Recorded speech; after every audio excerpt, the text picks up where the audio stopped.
औरत के ऊपर ना हमेशा इस मुआशरे में एक इल्ज़ाम लगाया जाता है और अक्सर आपने भी ये सुना होगा कि कहा जाता है कि ज़रा सी बात के ऊपर इस औरत ने अपना घर उजाड़ दिया या ज़रा सी बात पे इसने तलाक ले ली या वो घर छोड़ के चली गई। हालांकि बात ऐसी कोई नहीं थी।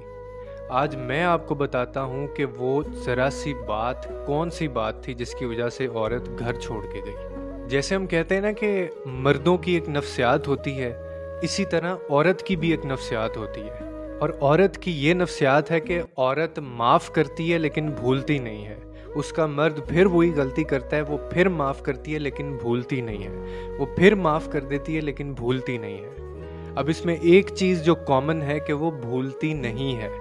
और हम इस चीज़ को टेक फॉर ग्रांटेड ले रहे होते हैं कि अगर उसने आगे से हमें माफ़ कर दिया है तो इसका मतलब है कि हम वो गलती दोबारा कर सकते हैं। हालांकि वो पुरानी गलती भूली नहीं होती, क्योंकि उसकी नफ्सियात है, माफ़ करेगी भूलेगी नहीं, माफ़ करेगी भूलेगी नहीं।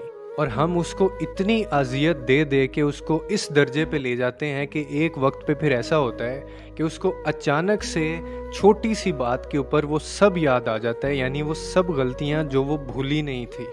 और फिर वो वक्त होता है कि वो उस वक्त फ़ैसला लेती है, वो घर उजाड़ देती है, घर छोड़ के चली जाती है, या फिर कोई ऐसा कदम उठाती है जो सारी ज़िंदगी उसको भुगतना पड़ता है। और ये एकदम से शुरू नहीं होता।